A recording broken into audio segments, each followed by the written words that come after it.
Good day, Broder Planet listeners. This is Eric Peterson in Salt Lake City. And today we are joined by Nathan of the band Shaman's Harvest. How are you doing today, Nathan? Good, brother. How's it going? It's going good. Where are you joining us from today? Yeah, I'm in Nashville. Oh, you're in Nashville, huh? Yeah, less scenic. I mean, Nashville's not a bad place to be, though. Oh yeah, no, it's great. It's music culture and all that shit. Yeah. So I was watching an interview with you from a couple of years ago, and you were talking about noodling. I just want to get this in writing that if I come down to Missouri, that you'll take me noodling. Absolutely. Absolutely. It's part of the perk. Is it? Yeah, I think so. It's really the only perk for being in Missouri. Sometimes, there's good noodling. So, I mean, for those who don't know what noodling is, kind of explain it to them. Yeah, you're basically you get down in the river, you find a hole, you stick your hand in there, you wiggle your fingers until a catfish comes out and bites your hand, and then you carry that catfish up out of the water. What works really well is the reason why it works is because they're breeding or something like that. Their eggs, and they're not gonna be biting. If you're just casting a line. So yeah. But yeah, that's a good way to get a good 30 to 50 pound catfish on your hand. And a nice way for a nice catfish dinner. Yeah, perfect. Yeah, we do love our fish fries. I love fish. I love catfish fry, man. There's nothing better than that. Yeah. You just gotta. The only thing about when they get that big, man, you gotta be smart when you're cleaning it, because otherwise it'll taste awful. Yeah. Real muddy. Yeah. So let's dive right into your latest album called REBELATOR, coming out March 11th. If you say so. Right? Yeah, no, that's right. All right. With everything that has been going on in the world the last couple of years, how was the album recorded? Did you guys do it traditionally, or was it part where you kind of everybody did their part? No, it was traditional. We made the record before, COVID. Okay. So, I mean, at least the recording aspect of it was made literally right before COVID hit the States. So we didn't even know what that was. It didn't exist yet. So it was just, making a record as usual, going into the studio and feeding off each other, which I couldn't imagine trying to make a record, remotely. I don't even know. So you haven't done that before then? No, I don't. I just don't understand. I mean, I just don't know how you would be able to vibe off people back and forth. It sounds like it would be an absolutely frustrating process. It's interesting as somebody who's probably more of a traditionalist. I've talked to people who say that's the only way they love to do it, because they don't feel like there's any pressure. They don't feel like they have to get it in so many takes. They can just take their time. And some people absolutely love it. Yeah, I mean, I guess from like a perfectionist standpoint, I could get why, we're all musicians seem to be perfectionists to some degree, but I could see the benefit there. But I mean, sometimes the pressure is the thing that helps you get a take that is the magic that you wouldn't do. True. By yourself, True. And you guys have released 3 singles from the album. Bird Dog, right? Yeah. Bird Dog. Actually, I think there's been 4 things. 4. Yeah, I think we just released our 4th. We got Bird Dog, Under Your Skin, Voices, which is the one we went to radio with, and Pretty People. Oh, okay. And my favorite song on the album, I love Voices. I love the song, the way it sounds. I love your voice, particularly in that song, and I love the beat to the song. What was kind of the story behind the song? I mean, that song was written in a moment. It happens with every record, in a moment when we didn't have anything else. We were working on a track for like a week in the demo phase, and just struggling with like, it just was like trying to fit triangles in a square hole, you know, or whatever. And I went home. I had about an hour and a half drive every night to go home, and it's like through the really dark, windy road through the woods. So I'm always like running things in my head. I just do it with the radio off, and I'm just allowing myself to take in ideas. And that melody just started hitting me for about a week, and finally I come into the studio the next morning, and I was like, "Can we just no, it was the end of the day. It was like 2 a.m. Can we just put the other one to bed and try a new idea?" And I expected our producer to just be like, throw a hissy fit, because we've been working on this thing for so hard. He's like, "Yes, please, let's move on." And by 3 a.m., an hour later, we had the full everything was laid down, at least rough. And it's just a song that happened happily. And I mean, I think the longest thing it took on that song was the guitar solo, because we knew there was going to be like a key change, and we wanted this very anthemic. Yeah. We wanted it to sound like an anthem. So, and you know, then that guitar solo was an important aspect of that. So I think once you know, like, oh, this is super, super important to get right, then it becomes, and all of a sudden you have this, it's a challenge, you know? Yeah.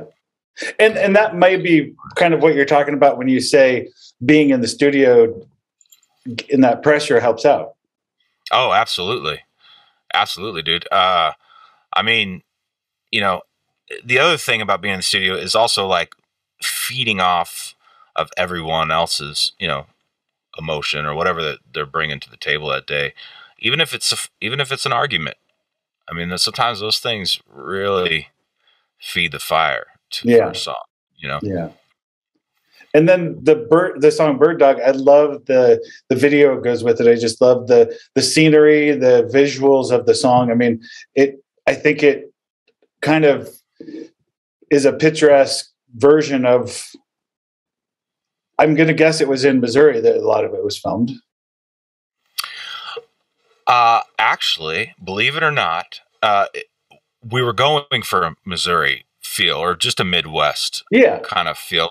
These towns that are kind of dried up, like maybe farming was a big thing in the town, or was a railroad town. There's a lot of those towns through Missouri where they have all this industry, and then the railroad obviously dried up, and or like these river barges and stuff like that. These towns, they stop off, they dried up, and there's no work, there's no anything around it. It's pretty bleak,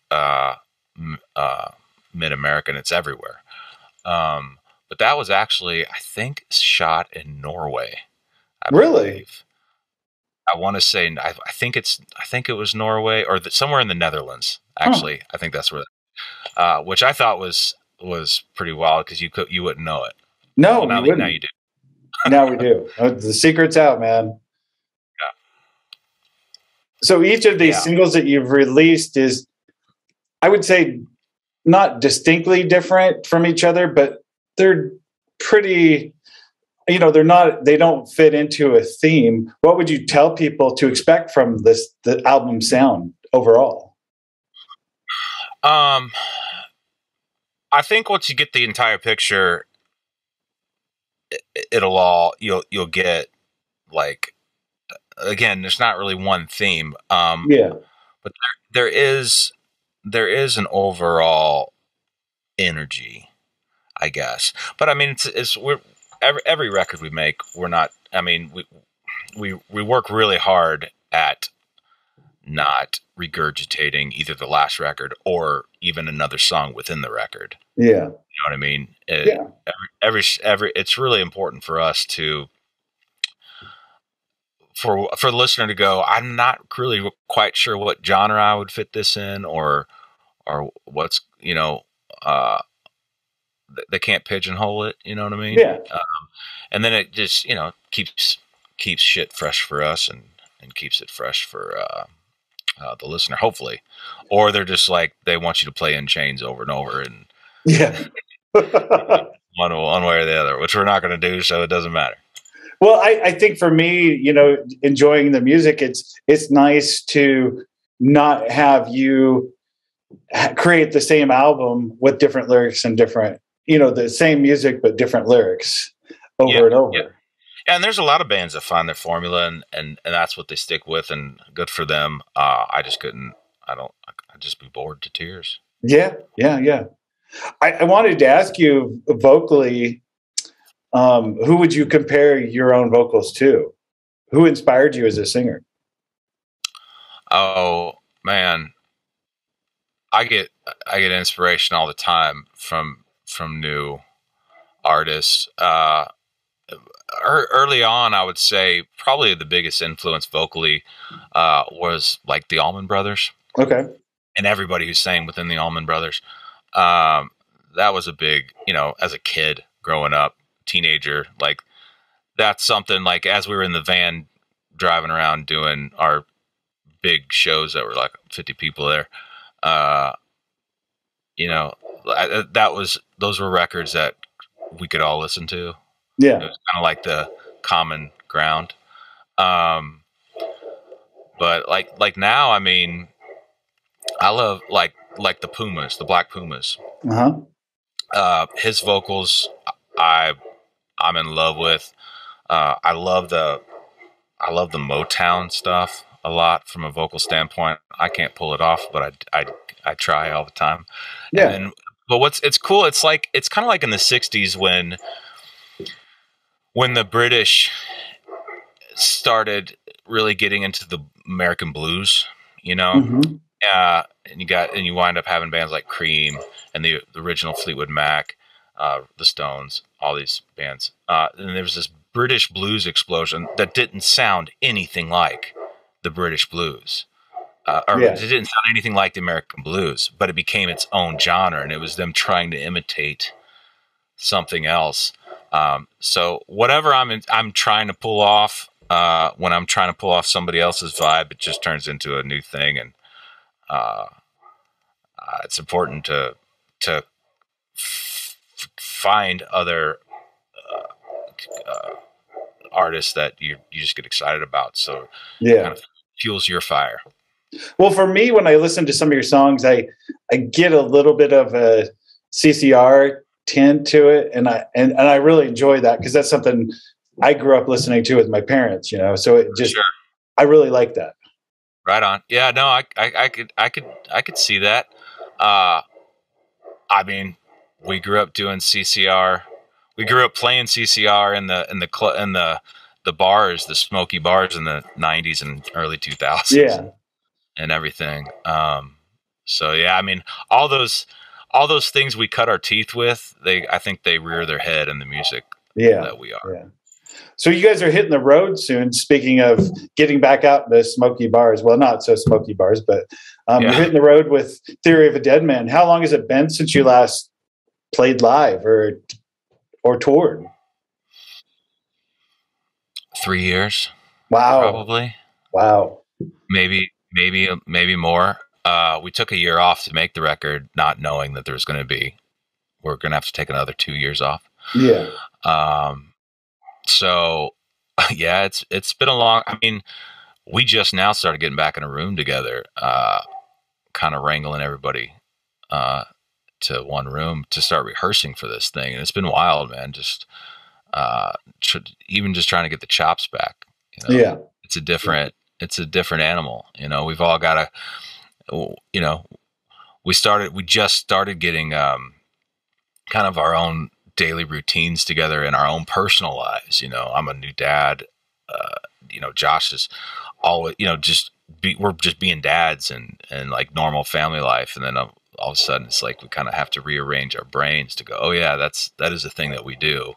We should figure out how to do that again. Yeah. So it's been interesting, and we didn't realize, I think, how much we missed playing together until we really did. Nice. So I mean, that's the nice thing about not having it is whatever tension there could have been, or what, if there was any, or that I don't want to say anxiety, but that you wanting to get back up and play again is more amplified because you haven't done it for so long. Oh, absolutely. Yeah, no, it's we all feel like virgin brides, Yeah, exactly. We're stoked. We're there's nerves that didn't used to be there.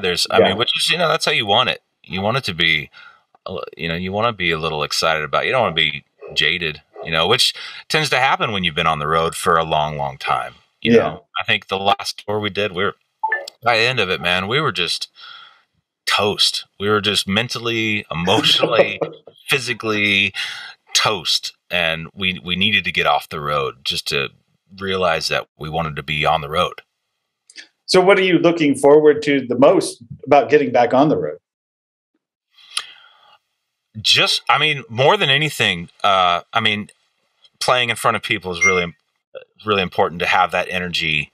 That's kind of this synergistic thing with the fans. But more than anything, I think just playing with the guys. Just having that thing where we don't have to, where you get so tight that you don't even have to say, hey, go to the G or go, or whatever. You don't have to, you just know that something's going to happen. And it just happens naturally, organically. And, just having that symbiotic relationship with us. So have you met the guys from Theory of a Deadman before? Yeah, I think this will be our third tour with them. Okay. I feel like I want to say every album cycle, they're the first band that we go out with. We didn't plan it. It just kind of works out that way. They're all dudes that we respect. We all dig their music. It's mutual. And, it keeps things from being, shitty on the tour. Yeah. Yeah. I know you guys have toured with Utah natives, Royal Bliss. How was that?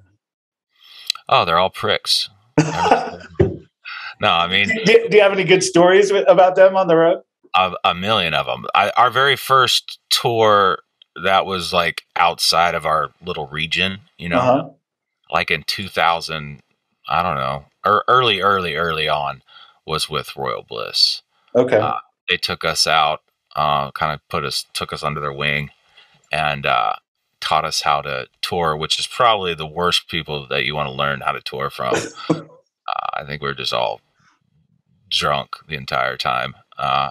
And then we toured again with them. I think it was our last headlining tour a few years ago, which is just, another weird thing is Neil and I are born at the same hospital one day apart. Really? Yeah, in St. Louis. We were born in the same exact hospital. Wow. So you probably were in the hospital at the same time together. Yeah, I imagine we were in the little babies. Maybe we were right next to each other. Maybe. Yeah. So he's my kindred spirit. Nice. So you guys have toured. You've got a really good history of touring, and you've done a lot of really fun tours. What's some of your favorite tours that you've done in the past with different bands? Each one has their own cool little stories behind it. I don't care what you say. Probably the most epic tour we've ever done was with Nickelback. It was too long. It was 5 months or something like that. Mm-hmm. And just didn't. And their days off, we would go jump off and do headline shows. Okay. So it was absolutely grueling, but some of the most memorable experiences for sure. Nice. For sure. Nice. And they're just sweet dudes. Chad was like, have you ever been on a private jet? No. we don't have those where I come from. You're like, all right, well, let's just go. And then you walk right on the tarmac, right onto this thing. And next thing you know, you land and you're in this next city an hour later when the rest of the dudes those poor bastards are sitting, 3 states away. Yeah. Gotta travel all night long. Yeah. There's just, we taught them how to play flip cup. Okay. Which probably was a terrible idea. Absolutely terrible. Just the tournaments that would go down got real serious. But yeah, no, I mean, there's each tour has its like, one of my favorite tours is a headline tour that we did with Aranda and Failure Anthem. Okay. Just all the bands were on point. Just from a musicality side, I mean, all the bands were like, we were all at our peak from our performance levels, and everybody kind of fed off the other band. Like, well, we can't let them show us up. You know what I mean? Just this friendly rivalries that happen. Just those are the kinds of things you need on tour. And so when does the new tour start? Do you know? I mean, good tacos. Yeah, our first date is February 15th, and I think it starts in Alabama. Nice. And it goes in deep into March after the record comes out. So nice. the record will be released in the middle of the tour. Yeah. Oh, fun. That'll be a fun tour to anticipate, get some build up for the album itself, and then release the album and everybody screaming what they want you to play. Right. Rich is in chains. Oh, yeah. Well, it'll be cool to see how it, like, in real time, the record released. People's, whether they love it, they hate it, whatever, but you'll be able to see that right there. Yeah, yeah. Well, Nathan, I appreciate your time, and everybody pick up the new album when it comes out on March 11th, and for sure go see these guys live when they hit the road, because some of the stuff I've been seeing, I've not seen you guys live, but I would love to, if you ever make it back to this way, see you live. So yeah, we will. I'm sure we'll come through maybe the Royal or something. Yeah. Last time we played not to keep you long, but last time we played Salt Lake City, it was a fucking nightmare because you guys had like this blizzard, and you haven't had a blizzard in a long time or something because you're in a valley or some shit like that. Yeah. It was the blizzard hit, and we were trying to come out. I want to say it was Highway 70. Yeah. But over through Colorado. We didn't realize that there were 2 Highway 70s right there. Oh, okay. And like one goes up this mountain pass. Am I talking? Is it the right? No, that sounds right. Anyways, we took. Yeah, well, it goes up this pass, and there's like drop off straight off. It's a complete whiteout. I'm seeing like 10 feet in front. I'm driving the bus. I can see like 10 feet ahead of me. We didn't have a driver back then, and out of the whiteness, the rear axle of a tractor trailer hits right in front of me and goes right over my cab. We're trying to find a place to stay. And the only thing is like a resort, like a ski resort or some shit like that. Some kind of way outside of our price. I think we paid like $1,200 a room for the night. They were like, they definitely jacked up their price. But yeah, that was a nightmare. So I can't wait to come back. I'm really excited. Well, the just make sure you come back in the summer. Yeah, that's the move. For some reason, we'll tour like Michigan or Detroit or something like that, and it'll be, February. It's we do this. We got to reverse the thing, but that's why we're hitting the South. Yeah, that's good call.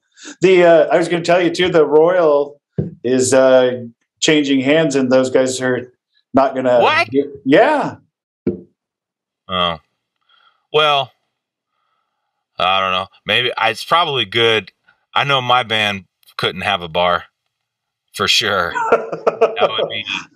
That would be our downfall. Yeah. So you'll have to razz those guys and say, where the hell are we going to play next time, man? I know. That was the one place. There's a couple places to play there, right? Yeah. Oh yeah. There's plenty of good places to play there. Yeah. We'll just have to remember what those are. Yeah, exactly. Well, thanks again, Nathan. I appreciate it. And it was good to chat with you and fun. And everybody pick up the new album and go see you guys on the road. Yeah, brother. Do it.